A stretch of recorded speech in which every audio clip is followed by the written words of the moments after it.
today, we're tackling something pretty profound, wouldn't you say? Absolutely. We're plunging into one of humanity's most defining traits, Yeah. our moral sense. Just take a moment to think about it. Our capacity for empathy, for fairness, for this incredibly complex cooperation we see.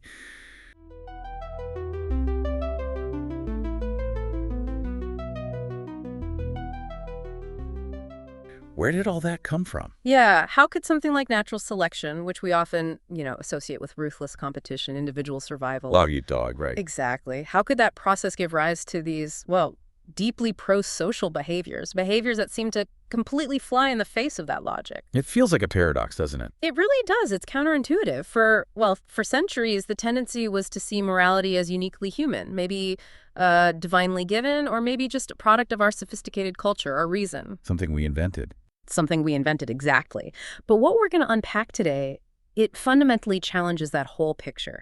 We're going to trace the journey, looking at morality from its earliest hints, maybe surprisingly, with Darwin back in the 19th century. Right, and then bring it all the way up to today, to the cutting-edge science, the experiments happening right now with our closest animal relatives. Yeah, it's fascinating stuff. It really is. And we're not just talking abstract philosophy here. We're diving deep into the biological roots, the evolutionary connections we share with other social animals.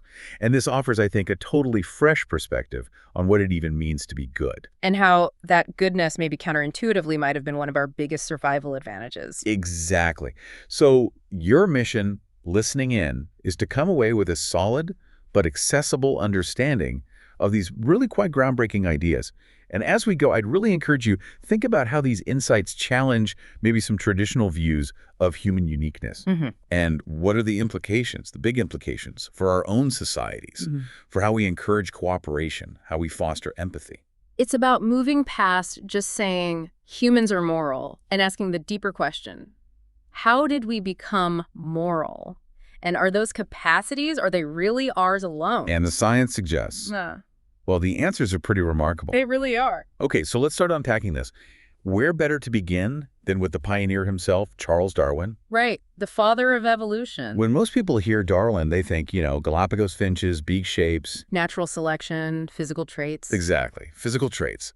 But what often gets missed, completely overlooked sometimes, is that in 1871, in his huge work, The Descent of Man, he devoted an entire substantial chapter just to moral sentiments. It wasn't a footnote. Not at all. It wasn't some side thought or philosophical tangent. It was central. It was a key part of his exploration into what makes us, well, profoundly human. It really is an unsung chapter, you're right. And the significance, back then especially, is hard to overstate. Think about the intellectual world of the mid-19th century. Right. Morality was almost universally seen as coming from, well, one of two places. Either divine origin rules handed down. From above. From above, yes. Or it was seen as purely a cultural invention, something humans cooked up through reason, philosophy, religion, whatever, totally separate from the natural world. So for Darwin to step in and say, hang on, something this profound, this complex, maybe even spiritual feeling, like morality, could have evolved through the same natural processes that shaped our hands, our posture. Our thumbs are walking upright. That was revolutionary. Absolutely radical thinking for the time. He was arguing that our capacity for good, our sense of right and wrong, wasn't separate from nature, but a direct product of it. A product of the same evolutionary forces. It was a complete reframing of human nature, not just an observation, but a fundamental shift in thinking. And his core argument, when you boil it down, it's simple but so insightful. Sympathy, loyalty, cooperation. They were just, nice extras. Nice to have. Right. They evolved because they gave a clear advantage, a real tangible benefit. They helped groups, not just individuals, survive and flourish. Which suggests natural selection wasn't just about the strongest individual winning out. Maybe it was just as much about the most cooperative group winning out. Precisely. He proposed this idea of social instincts.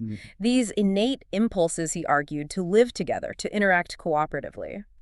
They're as crucial for our species' success, for our flourishing, as the really basic individual drives like hunger, thirst, sex. Wow. So being social isn't an add-on. No. It's core. It's a fundamental evolutionary drive, right up there with the basics, which was, again, a profound realization. It meant social cohesion wasn't optional. It's not just a lifestyle choice. Exactly. It suggested that for humans, our well-being, our very survival, is tangled up completely with our social connections, with how well our group functions. I mean, think about it. If you're a creature that depends on collective action, hunting big game, raising kids who are vulnerable for years, defending against predators, sharing knowledge. You can't do that alone. You just can't. So these social instincts, they aren't just beneficial, they are foundational. They're literally woven into the architecture of being human. And Darwin, he wasn't just theorizing from an armchair, was he? He was an incredibly keen observer. Meticulous. He looked at the natural world, at animals all around him, from tiny insects to big mammals, and he saw what he called proto-moral behaviors, little hints, suggestions that these traits had a long evolutionary history, that they weren't just human inventions. Right, like ants. He wrote about ants, just marveling at their extreme self-sacrifice for the colony. It's kind of mind-blowing when you stop and think about it. An individual ant giving up its life, its whole existence for the group. And that behavior, which looks completely altruistic on the surface, makes perfect sense within a framework of group survival, or more specifically, kin selection. Ah, right, helping your relatives. Exactly. The ant sacrificing itself defends the colony, sure, but in doing so, it ensures the survival of its sisters, its relatives, who share many of the same genes. So indirectly, its own genes get passed on. It's like a strategic genetic move. Okay. And he also watched domestic animals. Dogs, for instance. He noted their obvious affection, their concern for their pack members, or for us, their human family. Yeah, that loyalty. That loyalty, those emotional bonds, suggesting a real continuity in the capacity for connection across species. And monkeys, too, right? Our closer relatives. He talked about seeing them console each other after a fight. Yes. You might see one monkey involved in a squabble, maybe upset or stressed, and another one comes over, pats them, grooms them, offers what looks for all the world like comfort, reassurance. Which points towards, well, empathy, right? Emotional regulation. Even in a basic form. It's not just about pure self-interest. Absolutely not. And for Darwin, these weren't just cute anecdotes. They were crucial puzzle pieces. They suggested the building blocks of human morality weren't unique to us.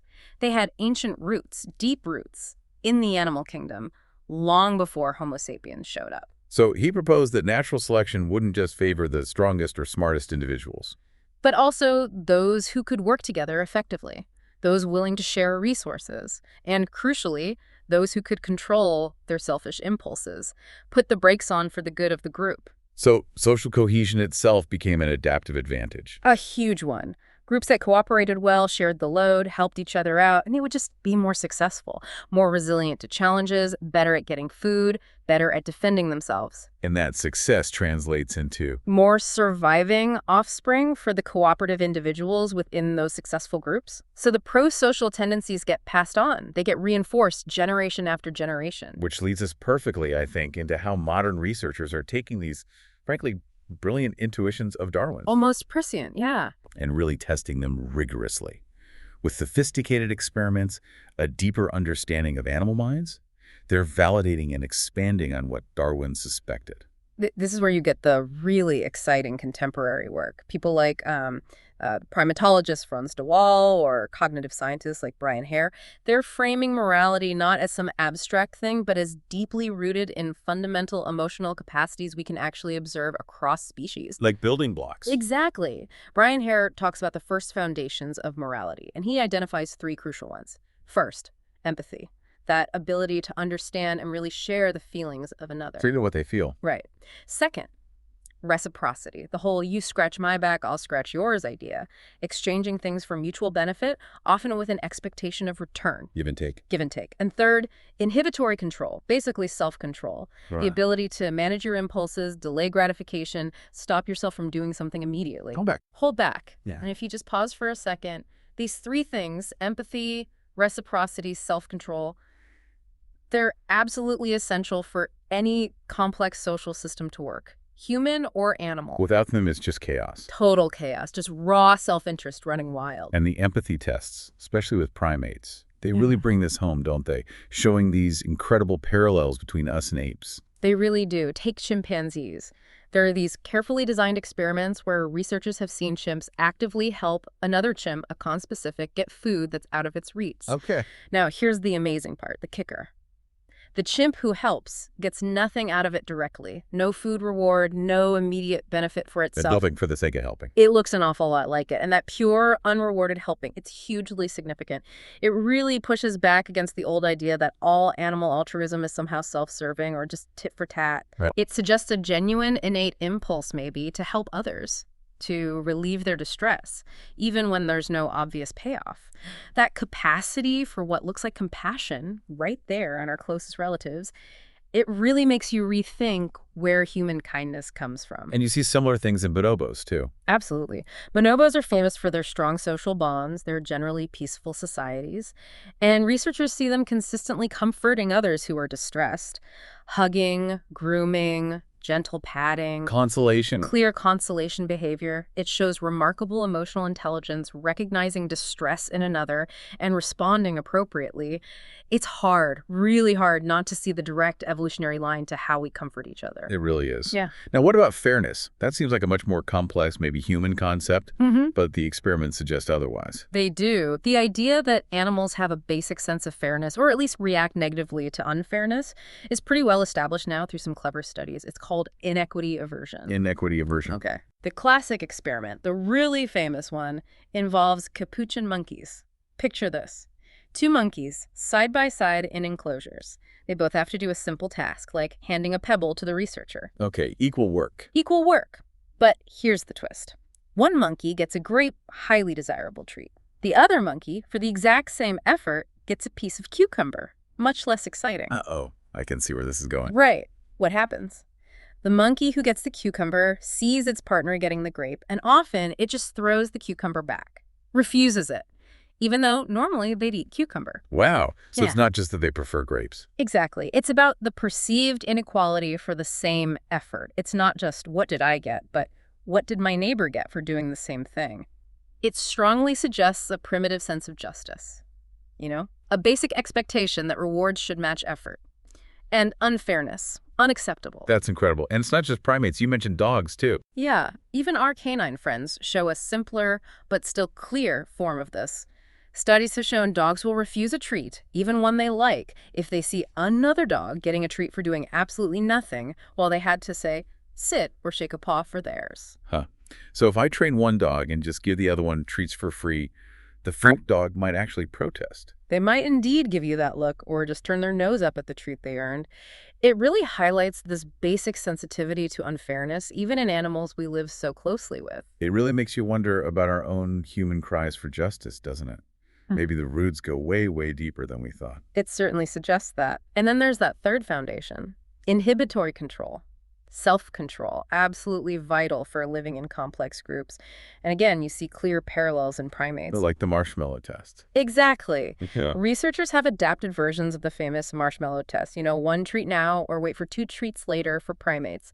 And great apes, especially when they're trained, they can delay gratification. They can learn to wait for the bigger reward. Which shows they can override that immediate impulse. Precisely. That cognitive capacity to put the brakes on, to go for a delayed, potentially bigger reward, and think how fundamental that is for cooperation. Absolutely. Group hunts, sharing food, building things together.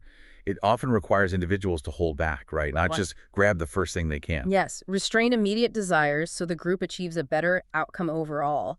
Without that self-control, complex group efforts would just disintegrate. Everyone grabbing for themselves. So putting it all together, the chimp helping, the bonobo consoling, the capuchin sense of fairness, the primate self-control. It paints a powerful picture, the core components, the emotional and cognitive building blocks of morality. They are clearly not exclusive to humans. They exist in recognizable forms in other species. Which strongly suggests our own moral psychology wasn't just invented out of thin air. Not at all. It seems it was built upon these ancient, shared emotional systems already present in our common ancestors millions of years ago. We share these fundamental building blocks with creatures we maybe thought were entirely different. It's like we inherited a basic toolkit. And humans, with our bigger brains, language, complex societies, we've just built a much more elaborate structure using that same kit. That's a great way to put it. But how did these behaviors, these first foundations, actually get selected for? How did they become so ingrained over evolutionary time? Our sources point to several key mechanisms. Right. We need to understand the evolutionary pathways. The first big one is kin selection. Helping family. Helping family, basically. The idea is that helping your genetic relatives, siblings, offspring, cousins actually helps your own genes. It increases what biologists call your inclusive fitness. Okay, explain inclusive fitness a bit more. Sure, it's not just about your direct survival and reproduction. It's about the overall success of your genes being passed on. Since your relatives share many of your genes, helping them survive and reproduce is an indirect way of promoting your own genetic legacy, even if it costs you something personally, even if you make a sacrifice. So the genes are kind of playing the long game, investing in the family's genetic success. Exactly. It's like managing a genetic portfolio, not just focusing on your individual stock. And the classic examples. Meerkats, standing guard. Perfect example.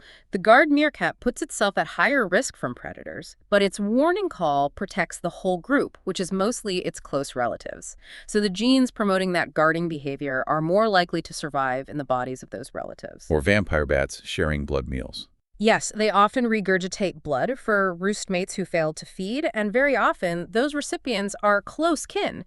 It's ensuring the survival of the family unit, even at an individual cost. So kin selection is really foundational for understanding the earliest forms of cooperation. It gives a direct gene-level reason why altruism towards relatives would be favored. Okay, so that explains helping family. What about cooperation between unrelated individuals? That's where reciprocal altruism comes in. This is the you scratch my back, I'll scratch yours principle. It works best when you have individuals interacting repeatedly over time in stable groups. So it relies on memory and trust. Absolutely. It's built on the expectation of return. You help someone today because there's a good chance they'll help you tomorrow or next week or next year. Because you live together, you interact frequently, you depend on each other. So those vampire bats, again, Yeah, they share with non-relatives too sometimes. they do. If a bat shares with another unrelated bat, it builds a kind of social bond, an expectation. If the helper bat fails to feed later, the one it helped previously is much more likely to reciprocate. It's like building social capital. And bonobos grooming each other. Same idea. It's not just hygiene. It's reinforcing social bonds, building trust, maintaining those reciprocal relationships that are vital for group living. Wolves hunting together and sharing the kill, that's cooperation based on the understanding that collective effort benefits everyone, and sharing maintains the pack's cohesion for future hunts. So the stability of the group is key here. Crucial. If you're always interacting with the same individuals, you learn who's reliable, who reciprocates, and who's a free rider. Trust can build. Cheaters can be identified and potentially punished or excluded. It makes cooperation a stable strategy. Okay, kin selection and reciprocal altruism. What else? Then there's group selection, or perhaps more accurately for complex behaviors like morality, cultural group selection. This is the really interesting idea that groups themselves can be units of selection. Groups competing against other groups. Exactly. The idea is that groups with stronger cooperative norms, groups that are better internally organized, more pro-social, those groups will often outperform groups that are less cohesive, more riddled with internal conflict or selfishness. So the group with the better teamwork wins. In essence, yes. Think about competition for resources or defense against external threats, or even just adapting to environmental changes. A group that works well together, shares information effectively, supports its members, that group is likely to be more successful, more resilient. And cultural practices play a big role here. A huge role. Shared rituals, storytelling, developing moral codes, establishing systems for punishing cheaters and rewarding cooperators, all these cultural elements reinforce pro-social behavior. They create a stronger, more unified group. And that group success then feeds back. It feeds back. The successful group thrives and potentially expands, maybe absorbing or outcompeting less cooperative groups. And the individuals within the successful group benefit. So there's selection pressure favoring individuals who adhere to the group's cooperative norms because being part of that successful group is good for their own survival and reproduction. It's a powerful interplay between individual behavior and group-level advantage. Wow, so these mechanisms, selection, reciprocity, group selection, they all work together. They interact, absolutely. Especially in humans, it becomes incredibly complex. We're not just driven by genes alone. Our sources highlight some key factors that make human cooperation and morality unique. Like our huge social networks. Exactly. We interact with and depend on vastly more individuals than most other species. Our social worlds are incredibly large and intricate. And our long childhoods. Crucial. That extended period of dependency gives us years, decades even, to learn incredibly complex social rules, cultural norms, moral values from our community, from elders, from peers. It's a massive download of social software. And then there's the big one, language. But the game changer, you could say. Yeah. Language allows us to transmit complex moral norms, stories, laws, ethical principles across generations with incredible fidelity and detail, something you just can't do with genes alone or simple imitation. We can explain why things are right or wrong. We can debate ethics. We can create incredibly abstract moral codes. Precisely. We can teach, tell cautionary tales, codify laws, discuss hypothetical dilemmas. Language allows human morality to evolve culturally, adapting much faster than biological evolution ever could. So, large networks, long learning, language. These factors allow our morality to become much more elaborate, much more dynamic than anything purely genetic. Absolutely. It suggests our ethical systems aren't fixed. They're constantly evolving, responding to new challenges, new technologies, new social realities. Which brings us to modern human morality. It really is this incredibly elaborate tapestry, isn't it? It is. While the foundations, those emotional capacities like empathy and fairness, are shared with other animals, what we've built on top is vastly more complex than what we see even in apes. Think about our formal justice systems.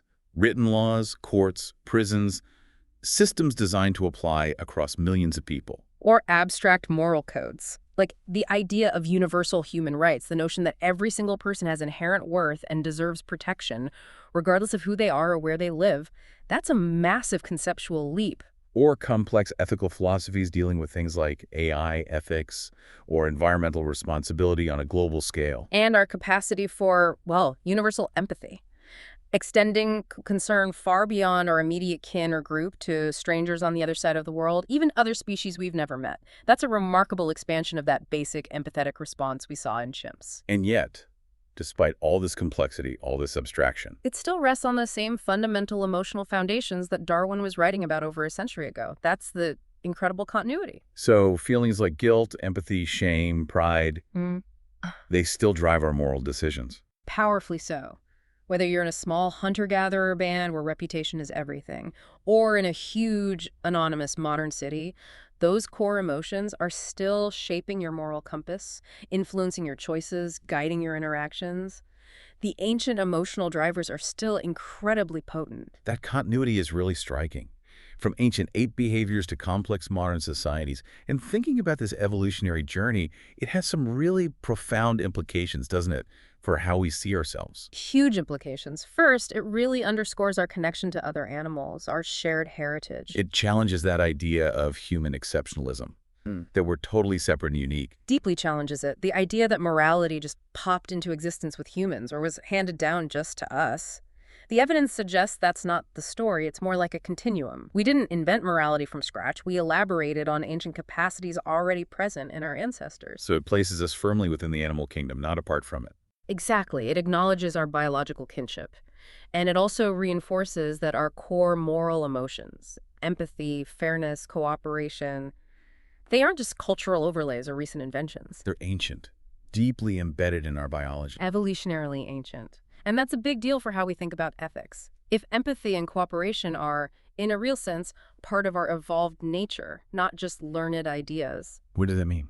Well, it suggests a kind of biological imperative, maybe, towards pro-social behavior. It's not just that being good is nice. It's that being pro-social has been fundamental to our survival and success for millions of years. And if that's true, if these capacities have biological roots, Then maybe we can find practical ways to enhance them. If morality isn't purely abstract, then fostering empathy and cooperation might be achievable through tangible things, specific environmental setups, educational approaches. so it's not just about lecturing people on morals. No, It suggests we could design environments, shape early experiences, create social structures that actively leverage and strengthen these ancient prosocial capacities. It opens up practical, evidence-based pathways for building more cooperative, more empathetic societies. That's a really hopeful implication. It is, and it brings us back to Darwin. Remember, he initially mused that moral qualities might not be of the highest importance compared to physical traits. Right. He maybe underestimated them a bit. Perhaps, given the focus back then. But the modern view, supported by all this research, shows the opposite. These social instincts, cooperation, empathy, fairness, they are absolutely central, indispensable. Cooperation, arguably, became our species' greatest adaptive advantage. More important than strength or speed alone. Far more important. It's what allowed us to form complex societies, develop technology, share knowledge, and ultimately thrive across the entire planet. So, wrapping this deep dive up, our moral sense, it's not some miracle, and it's definitely not exclusively human. No. It's a profound product of deep evolutionary currents, shaped meticulously by both genes and culture over immense stretches of time. And Darwin's early insights, his intuitions about sympathy and cooperation, being adaptive. They found really strong support in modern science across many different species. The evidence really validates his incredible far-reaching vision. It reveals this amazing continuity in life. It's humbling, really, and inspiring. It is. It shows how much we can learn about ourselves, about being human, by looking at our shared evolutionary story. Okay, so here's a final thought for you to reflect on as you go about your day. Think about a moment when empathy guided you. Maybe you helped someone out, comforted a friend, maybe just really trying to understand where someone else was coming from. In that moment, you weren't just making a rational choice or following a cultural rule, you were tapping into something ancient, an evolutionary legacy that connects us to every social creature on this planet, a living testament to the incredible journey of what truly makes us human.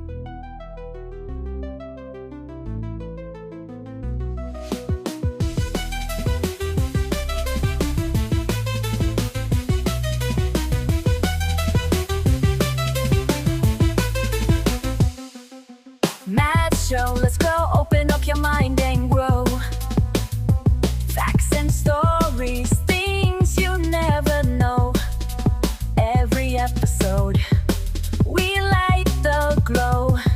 Step into the world of Mad Show. Turn it up, let the rhythm flow. Feel the beat, take control. Don't be shy, just let it go. This is where the magic grows. Tune in now, it's the Mad Show. Lights up bright and minds will glow. Every day we learn and grow. Come along and join the flow. New ideas begin to shine, breaking limits, crossing lines. Every moment feels divine in the world of Mad Show time. Turn it up, let the rhythm flow. Feel the beat, take control. Don't be shy, just let it go. This is where the magic grows. Tune in now, it's the Mad Show. Lights so bright and minds will glow. Every day we learn and grow. Come along and join the flow.